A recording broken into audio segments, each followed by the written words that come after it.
Charaideo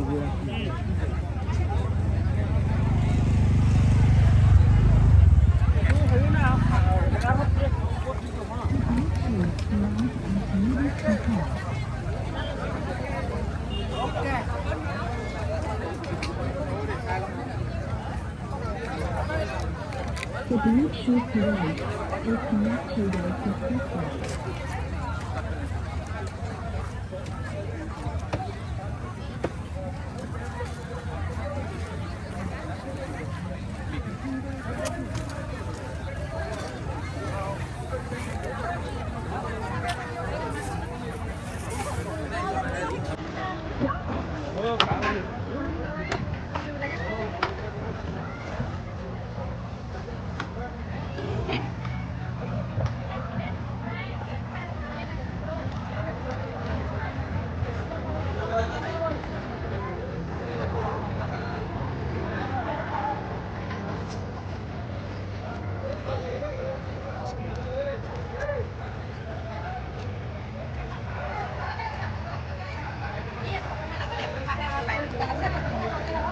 successfully.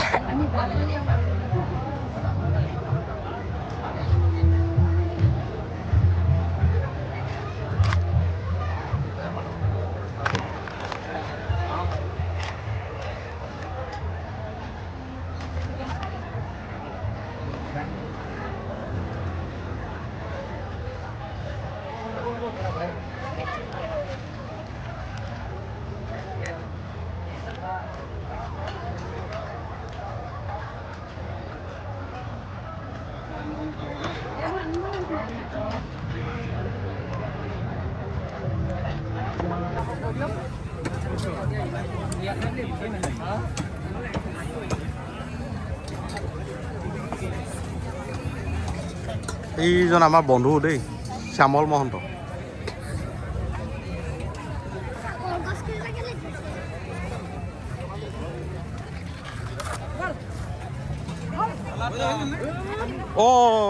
এইজন আমাৰ দয়াময়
আৰু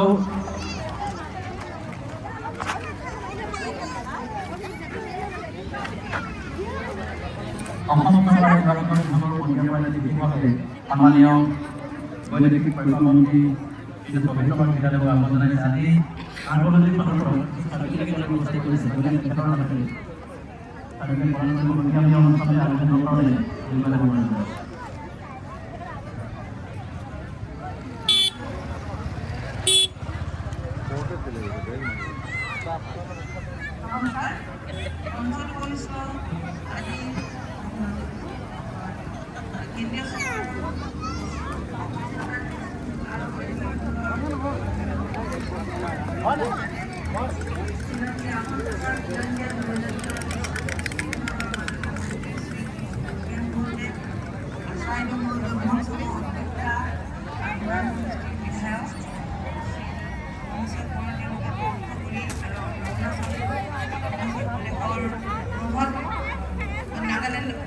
নাগালেণ্ডৰ MP সুন্দৰে আৰু বিশিষ্ট ব্যক্তিসকলক কৰি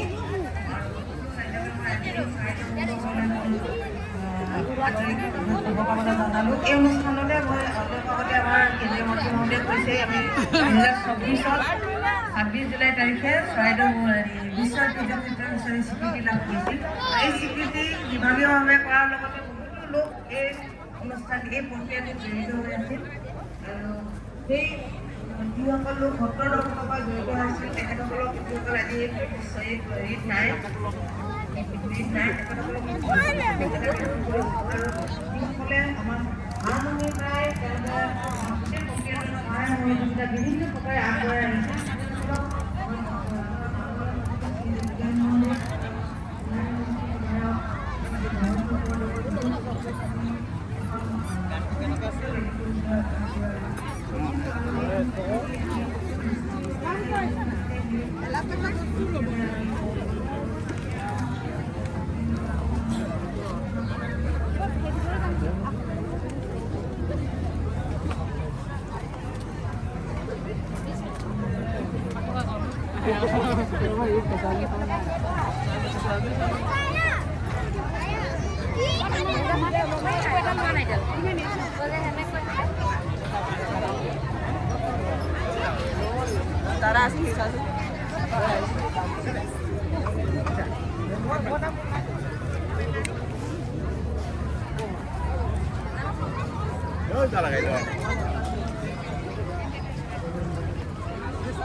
গাড়ী এখন চাওঁ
শ্ৰীযুত প্ৰণৱ বৰগোহাঁই,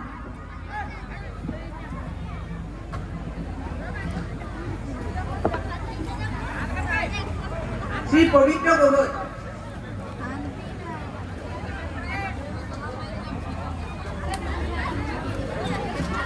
শ্ৰী বিজয় বৰা,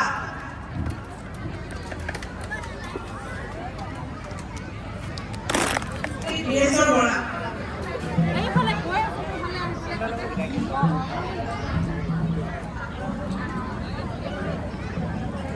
শ্ৰী ইন্দুমণি বৰগোহাঁই,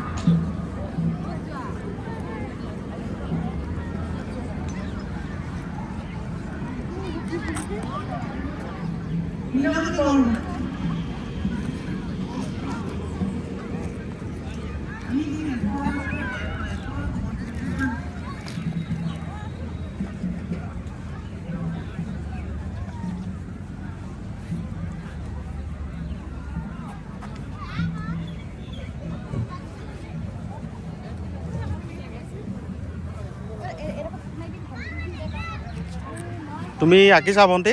তোমাৰ নাম কি নাম? চুলেৰা হুছেইন। তুমি জুবিনৰ ফটো আঁকিছা? অঁ, আটাইকেইজন মহান ব্যক্তিৰ ফটো আঁকিছা। তোমাৰ ঘৰ? সোণাৰী নামতোলা। অঁ, তুমি সৰুকালৰ পৰাই এইবিলাক চৰ্চা কৰিছা না? ঠিক আছে, খুব সুন্দৰ হৈছে, ধুনীয়া আঁকিছা। এইটো কি বনাবা? ফটো মাৰি থৈ গ'ল, বনাই দিবলৈ কৈছে। তেওঁ আহি লৈছে অলপ পাছতে। অঁ, তাৰমানে যাকে আঁকিবলৈ কয় তুমি তেনেকৈ আঁকি দিয়া। অঁ, খুব সুন্দৰ হৈছে। এই কিবা মাননি লোৱা নে এনেই ফ্ৰীকৈ কৰা? কেইটকা লোৱা? অঁ, ঠিক আছে। তুমি আছা নহয় অলপ দেৰি? অঁ, ঠিক আছে। মই মোৰ পৰিয়ালটো অকাম বাৰু। আহিছে এটি ইয়াতে দেই। ঠিক আছে।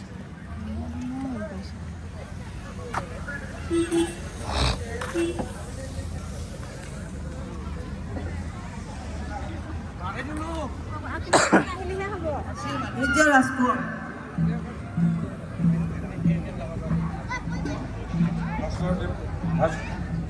বাসুদেৱ,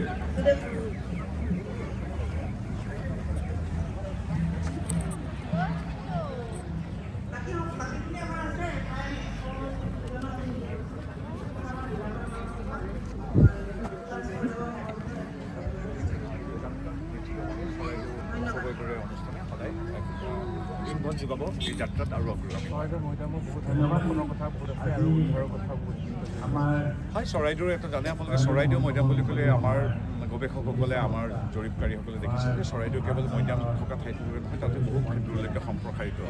আজি বহু লোকে 100 বছৰ ধৰি তাত দখল কৰি আছে বুলি বহুতে সকলোৱে, আমি স্থানীয় মানুহখিনিয়ে জানো।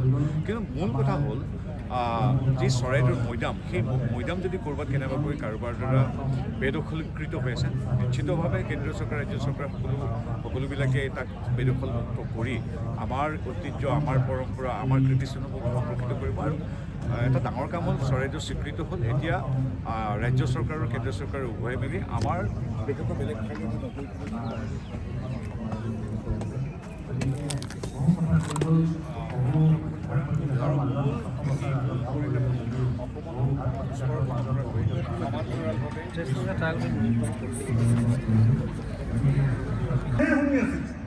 মানে পেণ্ডেলটো ভাঙিবৰ কাৰণে তেওঁলোকে মানে আগতীয়াকৈ আহি ৰৈ আছে যে সভাসকলে পেলে, কিন্তু বাকীখিনি আমাৰ উদ্যোক্তা সভাপতিয়ে গম পালে যে তেওঁলোকে পেণ্ডেল ভঙা মানুহ আছে।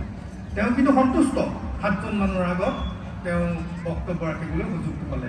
এতিয়া ময়ো আজি সন্তুষ্ট যে অন্ততঃ ভালেকেইজন মানুহৰ আগত দুআষাৰ মন্তব্য বিনিময় কৰিবলৈ সুযোগ পাম, আৰু অন্ততঃ কেইবাগৰাকীও ব্যক্তি আছে, তেখেতসকলেও আপোনালোকৰ সন্মুখত দুআষাৰ নিশ্চয় ক'ব আৰু ক'ব লাগিব। চৰাইদেউ মোৰ জীৱনৰ এটা উল্লেখনীয় নাম, আৰু চৰাইদেউক লৈ মোৰ সৰুৰে পৰা কিছু সপোন দেখিছিলোঁ। সপোনবোৰ সকলোবোৰ বাস্তৱত পৰিণত কৰিব নোৱাৰিলোঁ, কিন্তু কেতবোৰ সপোন আৰম্ভ কৰিলোঁ, আৰু আজি এই আৰম্ভৰ আজি শেষৰ পৰ্যায়লৈ আহিছে। এতিয়াও বহুবোৰ পূৰ্ণ হ'বলৈ বাকী আছে। যেনে বিশ্ব ঐতিহ্য ক্ষেত্ৰ হ'ল, সেইটো আমাৰ সপোন আছিল, কিন্তু বিশ্ব ঐতিহ্য ক্ষেত্ৰ হৈছে, বহুতৰ সহযোগ আছে, আৰু বহু মানুহৰ ত্যাগ আৰু পৰিশ্ৰমৰ বলত আজি চৰাইদেৱে বিশ্ব ঐতিহ্য ক্ষেত্ৰৰ আজি স্বীকৃতি আমি লাভ কৰিব পাৰিছোঁ।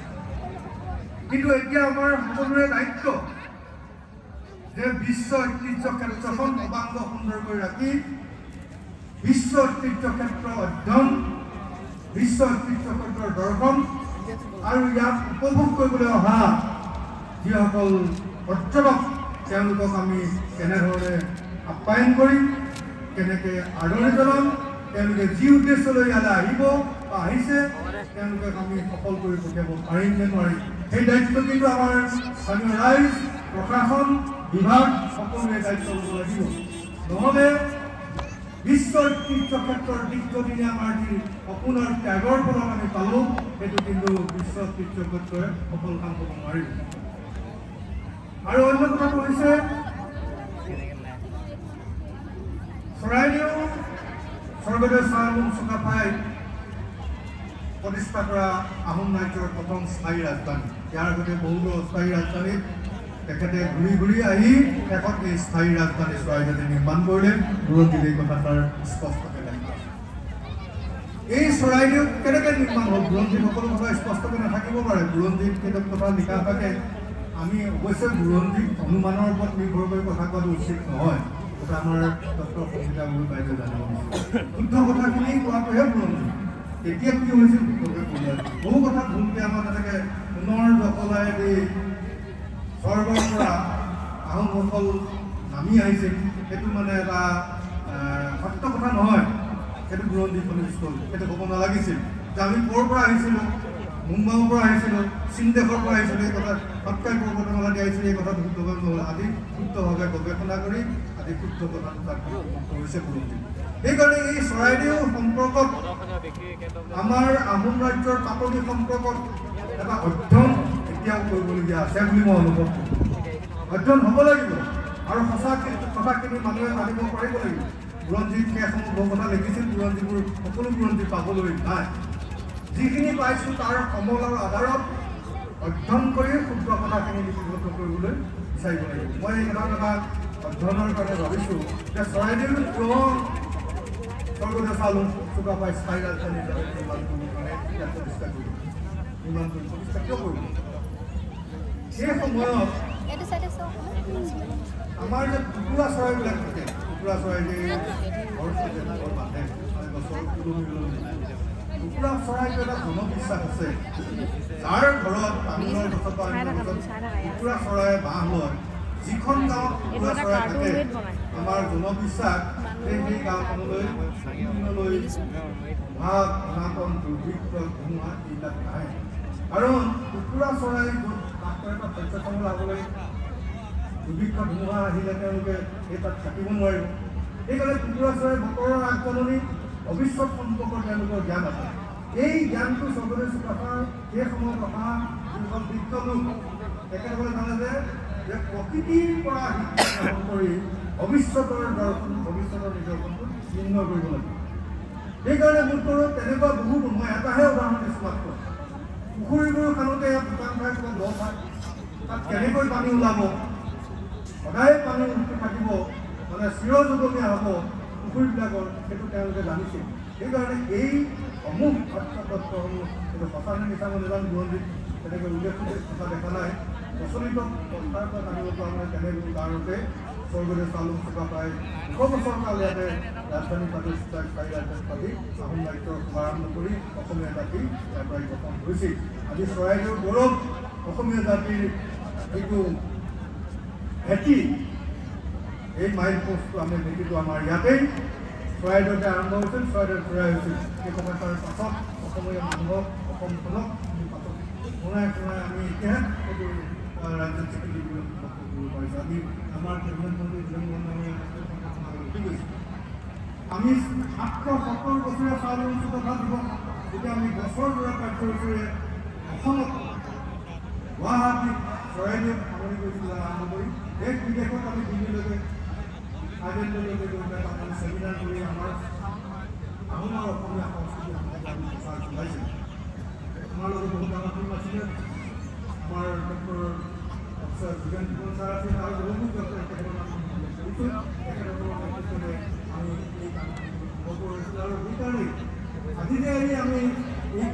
আহিব পাৰিছোঁ আৰু মই ভাবোঁ তাৰ কাম কৰিছিল এতিয়া আমি আজিৰ পৰা ২৮ বছৰ ২৮ বছৰ আগতে ৮৭০ বছৰীয়া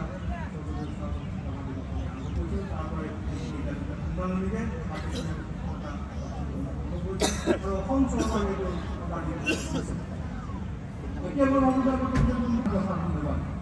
য'ত এইটো অসম চৰকাৰৰ এটা বাজেটেৰী প্ৰভিজন থাকিব লাগিব যে প্ৰতিখন জিলাৰ উপায়ুক্ত বা আয়ুক্ত যিসকল আছে বা মুখ্যমন্ত্ৰী যিসকল আছে প্ৰতিটো ঠাইতে চুকাফা দিৱস অনুষ্ঠিত হ'ব। এতিয়া চুকাফা দিৱস অসম দিৱস কেন্দ্ৰীয়ভাৱে প্ৰথমে চেষ্টা কৰিম কিবা কেইখনমান জিলাত চৰকাৰীভাৱে হয় বাকীবিলাক নহয়। কিন্তু যেতিয়া আমি GAD বিভাগৰ জৰিয়তে সাধাৰণ প্ৰশাসনৰ জৰিয়তে যেতিয়া আমি নটিফাই কৰিম অসমত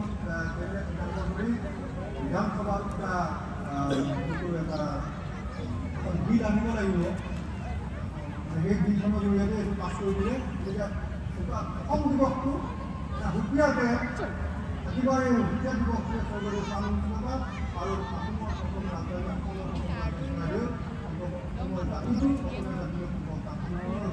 এই দিৱসে সাংস্কৃতিক বিভাগৰ আগত কৰিছে মই নাই পৰা এই শব্দটো নকওঁ কৰিছে কিন্তু এইটোৱে সম্পূৰ্ণ সফলভাৱে তোমালোকে দেখি এনেকৈ আৰু বহুত কথা ক'বলগীয়া আছে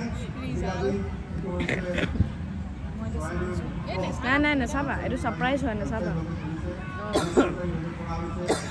বহুত ধুনীয়াকৈ বনাইছে এই কামটো গৈছে বিধায়কৰ আগৰ পৰা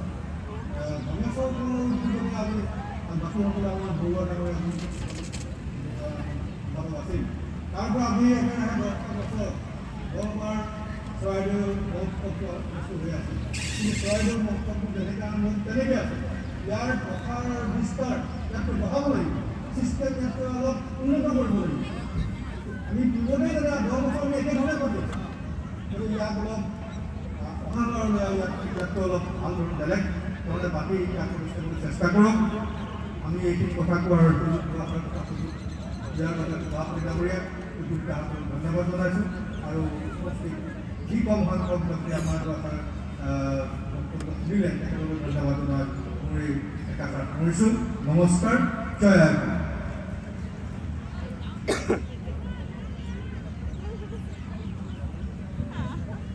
মিটিংখন তেনেই চমু কৰিব বিচাৰিছোঁ গতিকে বাকীসকল বক্তাবোৰ যদিও দুখা কম বুলি ভাবিছিল বেয়া নাপাব তথাপিতো দুজনমানক মই খুব কমকৈ ক'বলৈ মই আহ্বান জনাইছোঁ গতিকে আজি আমাৰ সন্মানীয় সুৰেন্দ্ৰ কোঁৱৰ ডাঙৰীয়াক মই বিশেষভাৱে ধন্যবাদ দিছোঁ তেখেতে বহুদিনৰ পৰা অৰ্থাৎ 99 চনৰ ফেব্ৰুৱাৰী মাহৰ 27 আৰু 28 তাৰিখৰ দিনা ইয়াত চাউলন চুকাফা দিৱস পাতিছিল অৰ্থাৎ অসম দিৱস হিচাপে সেইদিনা ঘোষণা হৈছিল আৰু তেতিয়াৰ পৰাই লাগি থকা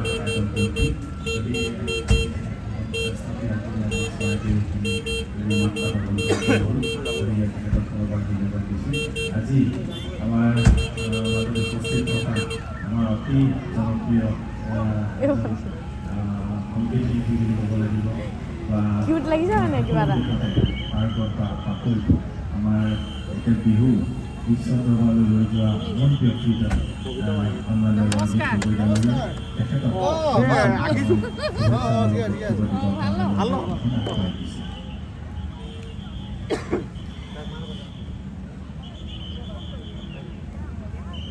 নমস্কাৰ বিধায়ক মহোদয় MP নাগালেণ্ড কইনান মেডাম আপুনি খালি ইয়াতে প্ৰেজেণ্ট থকাৰ নিমিত্তে বহুত আমি তাত খুচি হৈছে দেই গতিকে ফিউচাৰলি আপুনি তাত ইয়াতে আহি থাকিব এহৰ গদেওৰালে বাচ্চাৰ মুখলৈ এ দুনিয়াৰ পাতিলে দোলা এ কাগজি লিখিলে এ ল'ৰা জানে পায় এ গাতে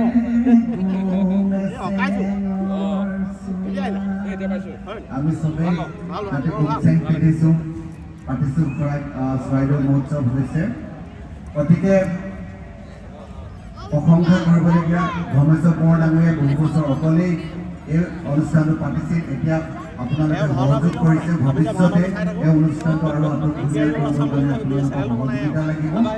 আৰু কেৱল চৰকাৰৰ ওপৰতে কিছুমান দায়িত্ব দি থাকিলে নহ'ব, আপোনালোকে চৰাইদেউৰ বাসিন্দা হিচাপে নহয়, অসমীয়া অসমৰ বাসিন্দা হিচাপে সকলোৱে তেনেকৈ চৰাইদেউ উৎসৱটো আৰু পাঁচবৰ্ণীয়া কৰিবলৈ তাৰ কাৰণে আপোনালোকে সহায় বিশেষ নকওঁ, এইখিনিকে কৈ মই আজি মোৰ খালি এটাই মোৰ অনুৰোধ আছে যে যিদৰে আজি বিজেপি চৰকাৰ বা ডক্টৰ হিমন্ত বিশ্ব শৰ্মা ডাঙৰীয়াৰ নেতৃত্বত নাচিক বৰ্ষখনক ভাৰতীয় প্ৰেক্ষাপটত আজি এজন বীৰ হিচাপে দাঙি ধৰিলে, ঠিক তেনেধৰণে আমাৰ অসমত বহুকেইজন আহোম মুখ্যমন্ত্ৰীও আছিল, তেখেতসকলে কিন্তু এইটো ক্ষেত্ৰত বিফল হৈছে আৰু মই আহোম হিচাপে এইটো আজিৰ তাৰিখত খুব অনুভৱ কৰিছোঁ।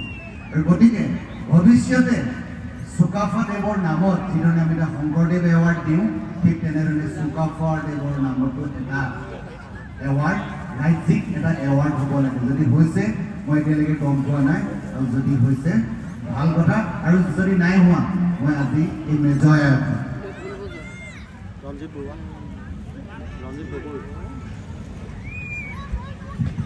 ধন্যবাদ আমাৰ ৰঞ্জিত গগৈ দেৱলৈ। তেখেতে খুব চমুকৈ মাত্ৰ কেইটামান বক্তব্যত হাৰুৱা কথা ক'লে। আজি আমাৰ অসমীয়া জাতিৰ যিখিনি প্ৰাণকেন্দ্ৰ, যিটো আমাৰ সংস্কৃতি, তেখেতে মনত পেলাই দিলে। আৰু যিয়ে হ'লেও আমাৰ অসমীয়া সংস্কৃতি বিশ্ব দৰবাৰলৈ লৈ যোৱা একমাত্ৰ ব্যক্তিজনে আমাৰ ৰঞ্জিত গগৈ বুলি ক'ব লাগিব। চৰকাৰৰ সহযোগত তেখেতে এইখিনি আগভাগ লৈছিল, উদ্যোগ লৈছিল। গতিকে পুনৰবাৰ তেখেতক ধন্যবাদ দিছোঁ। এতিয়া আমাৰ বুৰঞ্জী আৰু পুৰাতত্ব বিভাগৰ অসম চৰকাৰৰ সঞ্চালিকা অৰ্থাৎ সন্মানীয় সন্মিতা গগৈ ডাঙৰীয়ানী, তেখেতক চমুকৈ দুখামান কৰি আজি এই অনুষ্ঠানটো সামৰণ বুলি ভাবিছোঁ। ধন্যবাদ।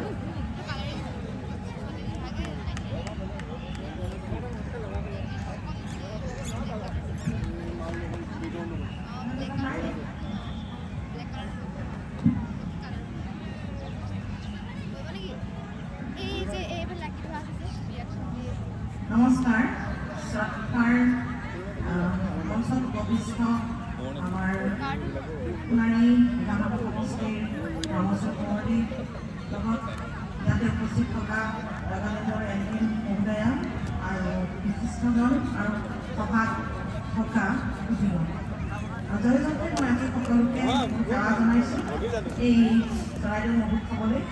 চৰাইদেউ চেকানদয় চৰাইদেউ চৰাইদেউ, য'ৰ পৰা আমি আজি চৰাইদেউ শব্দটো পাইছোঁ, ই বিখ্যাত হৈছে বা ই প্ৰখ্যাত হৈছে প্ৰথমজনে স্বৰ্গদেউ চাওলুং চুকাফাৰ প্ৰথমখন ৰাজধানী হিচাপে।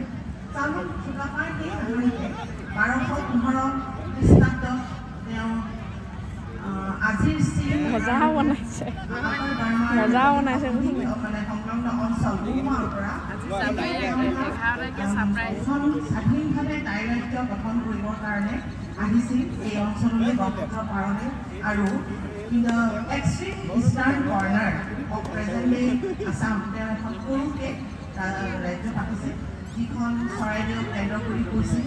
বিভিন্ন অঞ্চল ঘূৰি ঘূৰি তেওঁ ইয়াত ৰাজধানী থকাৰ কাৰণ হৈ আছিল এই অঞ্চলৰ প্ৰাকৃতিক যিটো প্ৰয়োজনীয়তা, শালি ধানৰ খেতিৰ বাবে। য'তেই পানী তাতেই পথাৰ, য'তেই পথাৰ তাতেই ধান, য'তেই ধান তাতেই তাই মানুহে বাস কৰে। আৰু এই শালি ধানৰ প্ৰচলনে এখন ৰাজ্য গঠন কৰাৰ, নতুনকৈ এখন বিশেষ ৰাজ্য গঠন কৰা চৰাইদেউ অঞ্চলত স্বৰ্গদেউ চুকাফাক সহায় কৰিছিল। তেওঁ প্ৰথমতে তেওঁ লগ পাইছিল বৰাহী আৰু মৰাণ সম্প্ৰদায়ৰ আমাৰ ভাই বন্ধুসকলক। আৰু তেওঁলোকৰ আমাৰ পুৰণি ডকুমেণ্টেড হৈ আছে যে এই দুই সম্প্ৰদায়ৰ জাতি জনগোষ্ঠীয় ৰজাৰ কুঁৱৰী দুগৰাকীৰ লগত তেওঁ বিয়াৰ মাধ্যমেৰে তেওঁ এটা সমন্বয় গঢ়ি তুলিছিল। আমি এই কথাষাৰ এইকাৰণেই কৈছোঁ যে সমন্বয়ৰ প্ৰথম বীজটো চাওলুং চুকাফাই এই চৰাইদেউ মানে কি কৰিছিল, আৰম্ভ কৰিছিল। পাতিলৈ ৰাজ্য পতাৰ পৰা ফৰাচীসকলে কৈছিল লণ্ডা লণ্ডা মানুহবোৰ মন যায় তেওঁ মানুহ বুলি যে কয় তেওঁলোক চাগে তেনেকুৱাই তেওঁলোক সম নহয় তেওঁলোক অসম গতিকে এই যে মানে কয়লকা মানুহ অতিও ভাল লগা মানুহ আৰু সেয়া আছিল তেওঁলোকৰ ব্যক্তিত্ব মৰাণসকলৰ সহায়ত মৰাণসকলৰ শ্ৰমত তিনিখনকৈ প্ৰথম তেওঁলোকে ইয়াত ধানখেতি পথাৰ কৰাইছিল আৰম্ভ কৰিছিল বচিকলা বাৰেখোৱা আৰু এঘেৰা আৰু সেই ধানেৰে তেওঁলোকে পৰিপুৰুষৰ সেৱা পূজা দেৱ দেৱীৰে সেৱা পূজা আৰু লগতে ৰাজ মানে পৰিয়ালৰ কাৰণে ধানৰ ব্যৱস্থা কৰিছিল আৰু সেইটোৰ মাধ্যমেৰে ইয়াত থকা জনগোষ্ঠীয় ৰাইজে প্ৰথমবাৰৰ বাবে শালি খেতিক বুজিছিল ভঁৰাল নোহোৱা মানুহৰ ভঁৰালৰ সংস্কৃতি জন্ম হৈছিল গতিকে যিটো আৰ্থিক ইকনমিক যিটো ষ্টেবিলিটি সেইটো স্বৰ্গদেউ চুকাফাৰ এই নীতিৰ দ্বাৰা আৰম্ভ হৈছিল ফৰাচীসকলক নিজৰ চাংমাই শাল মানে তেওঁলোকে দিছিল চাংমাই শাল তেওঁলোকক গতাই দিছিল তেওঁলোকক দি তেওঁলোকৰ ভাতৃত্বৰ বান্ধোনেৰে তেওঁলোকৰ হাতেৰে ৰন্ধা খাদ্য খাই সেই ধৰণে তেওঁলোক কি কৰিছিল সাহস কৰিব পাৰিছিল যে তেওঁলোকে সমন্বয়ৰ খাতিৰত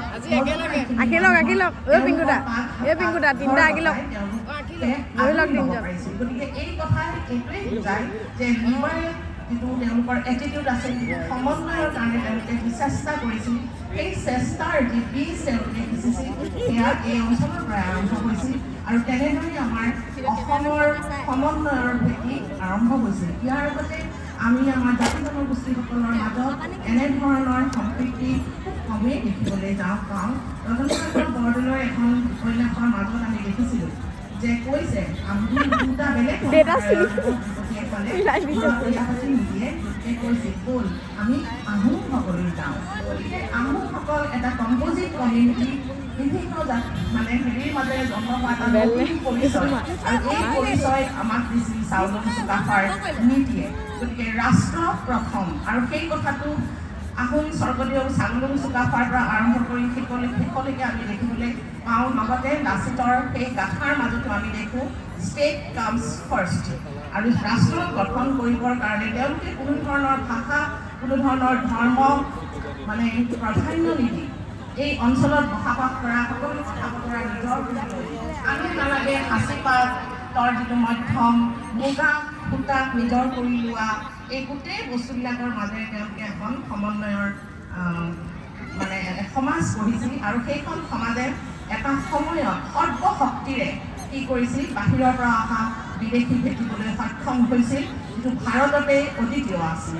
আজিৰ ভাৰতত আমি ক'ব পৰাকৈ মূৰ দাঙি থিয় হ'ব পৰাকৈ এটাই আছিল যে সেই লাচিতৰ মানে জিখাৰ কথা যে দেশতকৈ মোমাই ডাঙৰ নহয় গতিকে আমি দেখোঁ অকল ৰাজনীতিৰ মাজতে নহয় ধৰ্মনীতিৰ মাজতো আমি যদি আহোমসকলৰ উৎসা পূজাত চাওঁ তেতিয়াহ'লে দেখিম আমি চুকাফাৰ স্বৰ্গদেউৰ সময়ৰ পৰাই যিখিনি ধৰ্মৰ মানুহক নিজৰ কৰি লোৱা হৈছে যাৰ লগত সমন্বয় গঢ়া হৈছে তেওঁলোকৰ দেৱ দেৱীকো তেওঁলোকৰ ধানৰ খনটোকো মানে আত্মাটো বা সেইজনাকো সম পৰ্যায়ৰে তেওঁলোকে উপাসনা কৰিছে বা পূজাত ভাগ দিছে এনেদৰে আমি উৎসা পূজাৰ মাজত বিভিন্ন জাতি জনগোষ্ঠীৰ দেখিবলৈ পাওঁ এই লিবাৰিজিমে এইখিনি অসমত চাউলুং চুকাফাৰ সময়ৰ পৰাই সমন্বয় গঢ়িছে আৰু ভাল লাগে ভাবি যে আজিৰ চৰকাৰেও সেই সমন্বয়কে চাউলুং চুকাফাৰ নীতিকে সৰুগত কৰি তেওঁলোকে বিভিন্ন জাতি জনগোষ্ঠীক একত্ৰিত কৰি তেওঁলোকক দিব লগা পাব লগা তেওঁলোকে সকলো তেওঁলোকেও আজি এই ৰাজ্যখন আগুৱাই লৈ গৈছে গতিকে চাউলুং চুকাফা সদায় আমাৰ সমন্বয়ৰ প্ৰতীক হিচাপে থাকিব সদায় তেওঁ আমাৰ নমস্য হৈ থাকিব আৰু এই চৰাইদেউ অঞ্চল যি আজিও চিনাকি দি আছে এই আমাৰ সন্মুখত থকা চৰাইদেউ মৈদামকেইটাই যিখিনি আমাৰ আৰ্কিঅলজিকেল আমাৰ মানে হেৰিয়ে ষ্টেট গভৰ্ণমেণ্টৰ আৰ্কিঅলজিয়ে আমি আজি কিছুদিনৰ আগতে এইধৰণে ৱৰ্ল্ড হেৰিটেজৰ স্বীকৃতি পাইছোঁ গতিকে এইখিনি যাতে আমি ৰাখি যাব পাৰোঁ আমি সেই সময়ৰ সমন্বয়ৰ যি কথা অসমৰ যিটো পৰিচয় যিটো আইডেণ্টিটি সেইটোৰ কাৰণে আপোনালোক সজাগ হ'ব লাগে কিয়নো কেতিয়াবা লাগে আহোমসকলে যেন নিজৰ প্ৰকৃত পৰিচয়ৰ পৰা কিছু আঁতৰি গৈছে নিজৰ চিনাকিৰ পৰা আঁতৰি গৈছে আহোমসকলৰ চিনাকি ৰাজত্বত নিজৰ মানে শাসনত তেওঁলোক এটা ডেন্সিং এণ্ড ড্ৰেছিং গ্ৰুপ আচলতে নহয় ড্ৰেছ আৰু ডেন্সৰ মাজত নিজৰ আইডেণ্টিটি বিচৰাতকৈও মই ভাবোঁ শাসনৰ মাজত সমন্বয়ৰ মাজত স্বৰ্গদেউ চুকাফা বা আন ৰজাসকলৰ স্বৰ্গদেউসকলৰ যিনি তাক সৰুগত কৰি আহোমসকল আগবাঢ়ি যাওক বৰককাৰ যিটো চৰিত্ৰ to every community, they were very big fancy, even with the Naga people, particularly the Nagas, and they had very good connection with the Kanya. এইখিনি কৈ মই ভাবিছোঁ যে আজি মই সামৰিব বিচাৰিছোঁ সকলোকে এইখিনি ক'বলৈ সুবিধা দিয়াৰ কাৰণে আৰু এইখিনি কৈ সকলো চোতাফালে আন্তৰিক শ্ৰদ্ধা জনাই আৰু লগতে এই অনুষ্ঠান যেন সফল হয় আৰু এই অনুষ্ঠানৰ উদ্যোক্তাসকলক মোৰ নমস্কাৰ জনাই মোৰ বক্তব্য সামৰিছোঁ ধন্যবাদ হ'ব আমিতো লগ পাই থাকিম ঘৰত ন আমি সভাপতি মহোদয়ৰ অনুমতি সাপেক্ষে আজি দ্বিতীয় দিনৰ সমন্বয় শোভাযাত্ৰাৰ লগত সংগতি ৰাখি আন্তঃবিদ্যালয়ৰ সাংস্কৃতিক দলসমূহৰ এক প্ৰতিযোগিতামূলক অনুষ্ঠান ৰখা হৈছিল আৰু এই পুৰস্কাৰসমূহ বঁটা বিতৰণী অনুষ্ঠান হিচাপে আজি মুকলি সভাৰ মাজতে আমি চলাই যাব বিচাৰিছোঁ আমি মঞ্চলৈ আমন্ত্ৰণ জনাইছোঁ আজিৰ এই সাংস্কৃতিক অনুষ্ঠানত পুৰস্কাৰপ্ৰাপ্ত আন্তঃবিদ্যালয়ৰ দলগোটিক আমি মঞ্চলৈ আমন্ত্ৰণ জনাইছোঁ পোনপ্ৰথমে আমি মঞ্চলৈ আমন্ত্ৰণ জনাইছোঁ শংকৰদেৱ শিশু নিকেতন মথুৰাপুৰ শংকৰদেৱ শিশু নিকেতন মথুৰাপুৰৰ আমি সাংস্কৃতিক দলটিক মঞ্চলৈ আমন্ত্ৰণ জনাইছোঁ আৰু মঞ্চলৈ আমন্ত্ৰণ জনাইছোঁ দ্বিতীয় স্থান পুৰস্কাৰপ্ৰাপ্ত দৌলবাগান উচ্চতৰ মাধ্যমিক বিদ্যালয়ৰ সাংস্কৃতিক দলটি আমি দুয়োটি দলক মঞ্চলৈ আমন্ত্ৰণ জনাইছোঁ আৰু বিচাৰকসকলে বিশেষভাৱে অংশগ্ৰহণকাৰী দলকেইটিক নিচুকনি হিচাপে পুৰস্কাৰ প্ৰদান কৰিব বিচাৰিছে চুকাফা উচ্চ মাধ্যমিক বিদ্যালয়ৰ সাংস্কৃতিক দল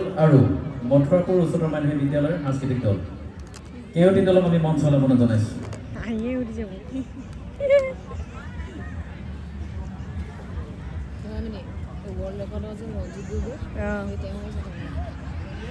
আমি প্ৰতিযোগিতাৰ বিভাগত থকা সন্মানীয় বিষয়ববীয়াসকলক মঞ্চত বিচাৰিছোঁ আৰু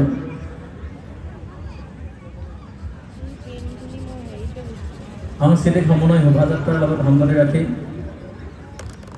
আমি এই প্ৰতিযোগিতাসমূহ প্ৰদান কৰিব বিচাৰিছোঁ পোনপ্ৰথমে মঞ্চলৈ আমন্ত্ৰণ জনাইছোঁ প্ৰথম স্থানপ্ৰাপ্ত শংকৰদেৱ শিশু নিকেতন মথুৰাপুৰ আমি বঁটাটি প্ৰদান কৰিবৰ কাৰণে উদযাপন সমিতিৰ সন্মানীয় সভাপতি তেওঁক আমি আহ্বান জনাইছোঁ আৰু পুৰস্কাৰটি গ্ৰহণ কৰিবৰ কাৰণে আহ্বান জনাইছোঁ ইয়াত প্ৰথম স্থানপ্ৰাপ্ত শংকৰদেৱ শিশু নিকেতন মথুৰাপুৰ তাৰ পিছতে মঞ্চলৈ আমন্ত্ৰণ জনাইছোঁ মথুৰাপুৰ উচ্চতৰ ক্ষমা কৰিব দ্বিতীয় স্থানপ্ৰাপ্ত দৌলবাগান উচ্চতৰ মাধ্যমিক বিদ্যালয়ৰ সাংস্কৃতিক দল ফটোকপি আছে বাৰু বনাই দিম এতিয়া দৌলবাগান উচ্চতৰ মাধ্যমিক বিদ্যালয়ৰ সাংস্কৃতিক দলটিৰ প্ৰতিনিধিক আমি মঞ্চলৈ আমন্ত্ৰণ জনাইছোঁ আৰু পুৰস্কাৰটি গ্ৰহণ কৰিবৰ কাৰণে আহ্বান জনাইছোঁ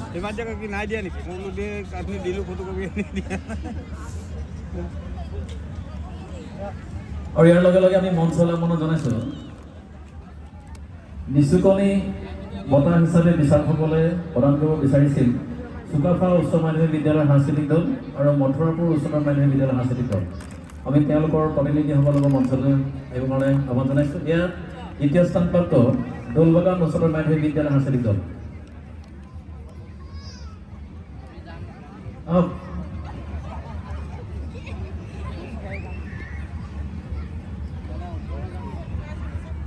আমি পৰৱৰ্তী সময়ত এই পুৰস্কাৰটি প্ৰদান কৰিম ইয়াৰ পিছত মঞ্চলৈ আমন্ত্ৰণ জনাইছোঁ নিচুকনি পুৰস্কাৰপ্ৰাপ্ত প্ৰতিযোগী দল চুকাফা উচ্চ মাধ্যমিক বিদ্যালয়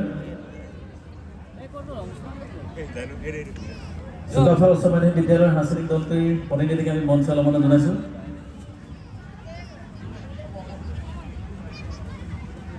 ইয়াৰ পিছতে মথুৰাপুৰ উচ্চতৰ মাধ্যমিক বিদ্যালয়ৰ সাংস্কৃতিক দল যদি কোনো প্ৰতিনিধি উপস্থিত নাই তেন্তে পৰৱৰ্তী সময়ত উদযাপন সমিতি পৰ্যায়ৰ পৰা ধৰি ল'ব আৰু পৰৱৰ্তী কাৰ্যসূচী চলাই নিবৰ কাৰণে সভাপতি মহোদয়ক আহ্বান জনাইছোঁ ধন্যবাদ আজি মুকলি সভাৰ আজি এই শেষ পৰ্যায়ত আমি উপনীত হৈছোঁ কোনো অসম্ভৱ নকৰিব আমাৰ বিশিষ্ট ব্যক্তি হিচাপে যিসকল আছিল আগন্তুক দিনত আমি আশা কৰিছোঁ সকলোৰে সহযোগিতা নিশ্চয় আমি পাম। গতিকে আজি এই সভাখন ইমানতে মই সামৰিছোঁ বুলি মই সভাপতি আসনৰ পৰা ঘোষণা কৰিছোঁ। ধন্যবাদ।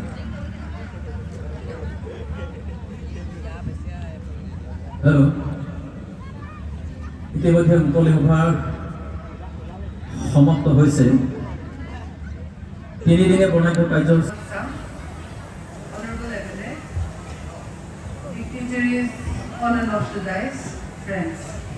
আজি ইয়াতে চৰাইদেউ ময়দান কিছু গভৰ্ণমেণ্ট ৰেকগনাইজ কৰি প্ৰগ্ৰাম আমাৰ MLA ইমান ভাল অৰ্গেনাইজ কৰিছে।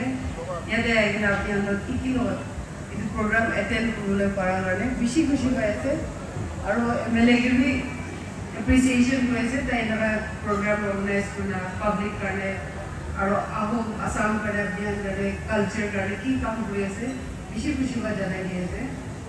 নেইবাৰিং ষ্টেট পৰা নাগালেণ্ড পৰা ইয়াতে আপোনাৰ চবকে গ্ৰিটিংছ আনি আছে, আপোনাৰ চবকে খুচি পোৱা জনাই দি আছে।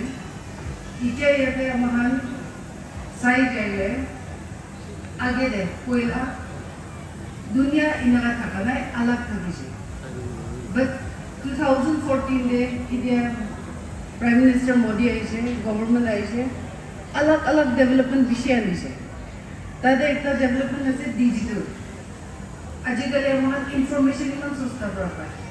ডিজিটেল কানেক্ট বেছি আগেতে কইলা টেলিফোন বি আমাৰ নাই, একটা দুইটা ফটে লেণ্ডলাইন থাকে। আজিকালি মোবাইল ইণ্টাৰনেট ফেচিলিটিজ ইটোৰ লগত ইটোৰ লগত আনি ডেভেলপমেণ্ট বেছি আহিলে এতিয়া আমাৰ বেছি আগে যায়। ইটো নিচিনা আসাম গভৰ্ণমেণ্টে ইয়াতে আসাম যে আমাৰ বিজেপি আহিছে, বিজেপি আহিলে পাৰ্টি লগত কাম কৰা আসাম বেছি আগে লৈ যাই আছে। এইটো দেখি কিনে মোৰ নেইবাৰিং ষ্টেটছ বি খুচি পাই আছে। কেলৈ বোলে নৰ্থ ইষ্ট ডেভেলপ কৰিব গ'লে আসামটো গেটৱে হয়। তো এইটো নিচিনা আসাম দে এতিয়া প্ৰগ্ৰেছ দেখি আছে, নেইবাৰিং ষ্টেটছে মোটামুটি এইটো চেম প্ৰগ্ৰেছ আহি আছে। ইয়াতে আপোনাৰ বেছি প্ৰয়েক্টিভ গভৰ্ণমেণ্ট আছে। अलग अलग इश्यूज बेसी आए हमारे टाइम में। इधर सभी Assam honourable chief minister illegal immigrants का की इशू होता है से इधर बेसी इम्पोर्टेंट इशू है कि बोले इलीगल इमिग्रेंट्स को असम ने जब गेट पे अपने कंट्रोल रूम पर ले दूसरा नेबरिंग स्टेट सब का इधर प्रॉब्लम डामर है। इधर सब बेसी इम्पोर्टेंट इशू है। असम गवर्नमेंट हम पर टेक अप करे सीरियसली सीएम रा বেছি ভাল কাম কৰিছে, খুচি পাই আছে। আজি ইয়াতে আমাৰ চাইড ইয়াতে গভৰ্ণমেণ্ট ডেভেলপমেণ্টটো কেনেকুৱা আহে। এতিয়া চৰাইদেউ ময়দান কিমান চাল পৰা থাকিছে ইয়াতে ময়দান। ইউনেস্কো হেৰিটেজতে যাবলৈ লগা কথাটো থকা নাই কইলা। চেম ময়দান থাকিছে, চেম হিষ্ট্ৰী চেম হেৰিটেজ। বুলিবি এতিয়া গভৰ্ণমেণ্টৰ মন দি